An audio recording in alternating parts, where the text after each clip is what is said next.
let's just do one example, and then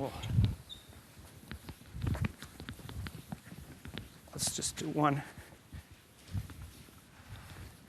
example. Unfortunately, not a complicated example, and maybe not persuasive as to why you would care about this just yet. But nevertheless, very important, because this is the quiz question which everybody gets wrong until they practice it. All right? So the integral from, say, 1 to x of dt over t squared. Let's try this one here.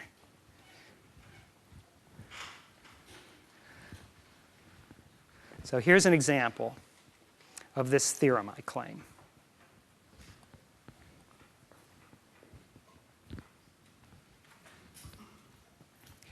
Now this is a question which challenges your ability to understand what the question means, because it's got a lot of symbols. It's got the integration and it's got the differentiation.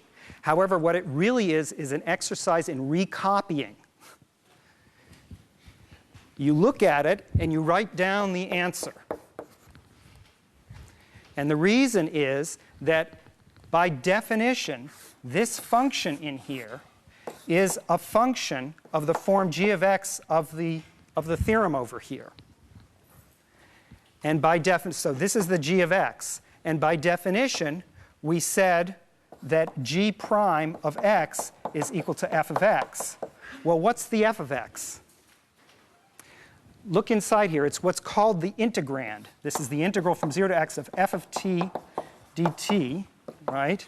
Where the f of t is equal to 1 over t squared.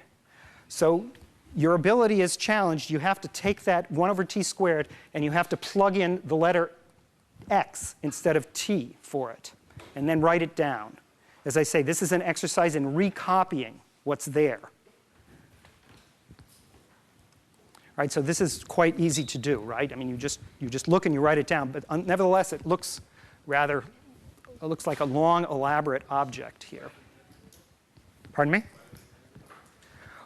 So the question was, why did I integrate? Why did I not integrate? Very good question. Why did I not integrate? The reason why I didn't integrate is I didn't need to. Just as when you take the the derivative of something, you take the antiderivative, you get back to the thing. So in this case, we're taking the antiderivative of something and we're differentiating it. So we end back in the same place where we started. We started with f of t, we're ending with f, little f. All right? So you integrate and then differentiate and you get back to the same place. Now the only difference between this and the other version is, in this case, when you differentiate and integrate, you could be off by a constant. That's what that shift, why there are two pieces to this one. But there's never an extra piece here. There's no plus c here. When you integrate and differentiate, you kill whatever the constant is, because the derivative of a constant is 0. All right, so no matter what the constant is hiding inside of g, you're getting the same result. All right, so this is the basic idea. Now, I just want to double check it using the fundamental theorem of calculus 1 here. So let's actually evaluate the integral. So now I'm going to do what you suggested, which is I'm just going to check whether it's true. No, I am, because I'm going to just double check that it's consistent. It certainly is slower this way, and we're not going to want to do this all the time, but we might as well check one. So this is our integral, and we know how to do it. No, I need to do it. And this is minus t to the minus 1, evaluated at 1 and x.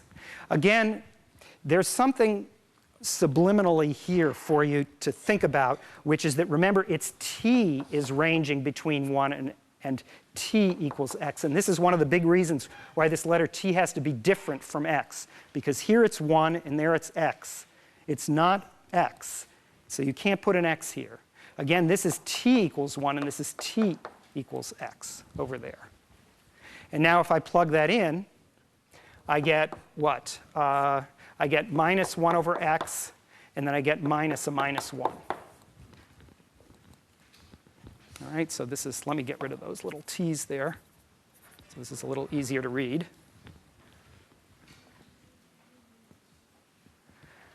All right, and so now let's check it. It's d by dx. So here's what g of x is. G of x is 1 minus 1 over x. That's what g of x is.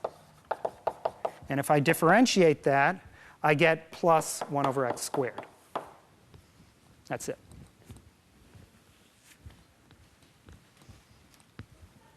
You see the constant washed away.